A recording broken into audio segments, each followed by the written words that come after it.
Paul, now that you've had a chance to sit back and digest what's happened here tonight, tell us about your emotions of this entire ceremony and what it means to you. Well, it was just a perfect night. The fans were incredible.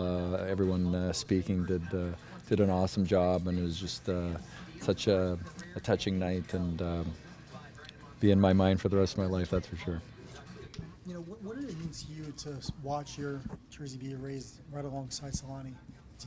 Well, anytime you're associated with Teemu in any way, it's an honor, and to be up in the rafters with him and to be joined by Scott in February. What do you say? I mean, two legends of the game and two great friends, and really excited.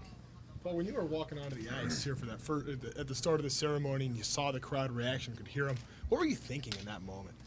Well, not to trip or fall. I was focused on walking very slowly, but it was a long walk. I was just talking with Gabe Bear there, and if I was playing, I had that walk, I would have taken a cab.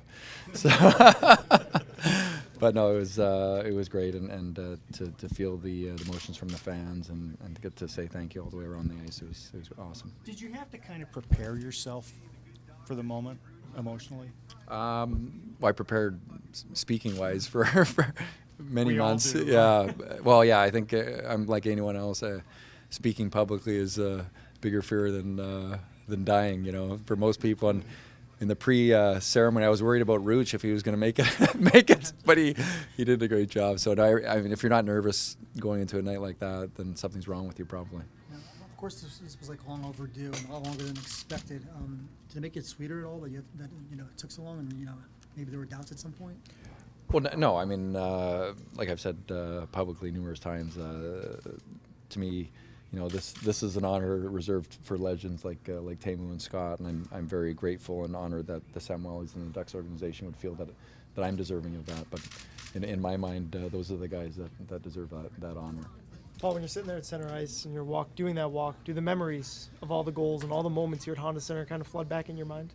Oh, for sure. When I was talking about the fans in the last part of my speech, I can remember, like I used the line, I can remember like yesterday, the ovation I got for my first practice, 9,000 people in the arena. It was just incredible, and I wanted to pick moments in my career that were really memorable and where the fans had the most impact on me and what will be in my mind and my heart forever. You talked on the video about the development of hockey in Orange County, and you kind of had a part in that with what you did with the Ducks. Do you kind of think back on that at all, and do you kind of think, gee, all the stuff that's here now, I played a part in that? Well, I played a very, very, very small part in that, but I'm very proud of where hockey has gone in Southern California, and when you look back in 1993 or 94, where the franchise started, to now where, I mean, regularly players are in this area getting college scholarships all the time, being drafted, NHL players. It's incredible, the growth of the game, and that's only gonna improve as the years go by. Paul, Bell's obviously right there next to you.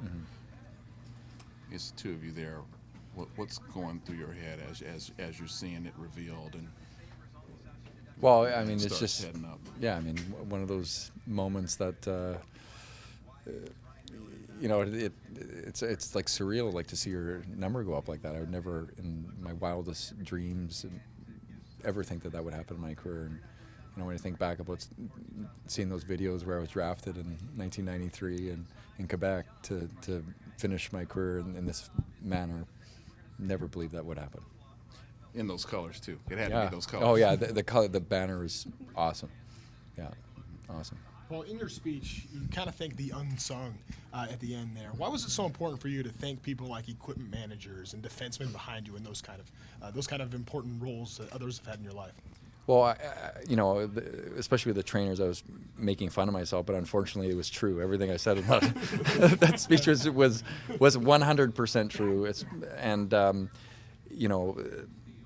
Teams win games not because of guys like me, but because of the guys, the shutdown line and the guys who blocking the shots on the penalty kill and the goaltenders that battle every night for you. And offensive players do get too much recognition for for a team's success, and I wanted to make that point across. But in regards to the trainers, they are such unsung heroes in our game, and if you've ever skated on poorly sharpened skates, you know how important those guys are, and what a difference it makes to your game. And with Mark O'Neill and Johnny Alloway here, I had the best. Paul, you know, you talk about how this whole thing has been a little bit hard to wrap your head around. One of those things I think too, in wrapping your head around stuff, I mean, that Game 6 goal when you blew one past Marty after getting up. I know what you've said about that and memory or not memory of that, but that's an iconic moment in this franchise. How do you and to have the memory of it or not have the memory of it, is that kind of a weird thing to wrap it? Yeah, you know, with because many of everyone else. Yeah. I mean, some of the highlights there, like, it was like seeing them for the first time.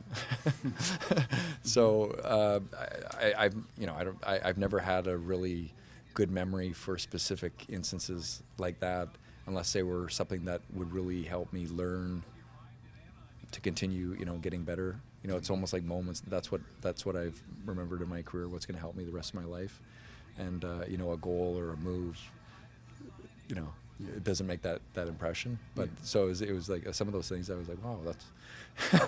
do you get where fans like one of the things that they think of you, fans, longtime fans, terms of that's in the this moment area and that is, the arena I exploded. get talked about that, or people come up to me more than anything, and obviously that means a lot to me and in my career. But that's I'd say especially now 90% of what people mention.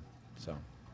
Paul, so much of this team and these guys have said that you're a legendary player, an icon for them. To see them come out on the bench and watch the ceremony and get to talk to them a little bit through this process, what's it like to know that you've not only inspired some kids here in Orange County, but some of the current guys in the Ducks as well? Well, when you see their faces, you realize how old you are, and how much you age. When I watch games now, I'm like, wow, those guys look so young and they're so fast and so talented now. And people always tell me or say, you would have loved playing in the game now, and I was like, there's no way I would have loved it. Everyone could skate as fast as I did, stick handle better, shoot better. I mean, these guys are unbelievable now. So I'm happy I played when I played, and I didn't have to compete with these guys.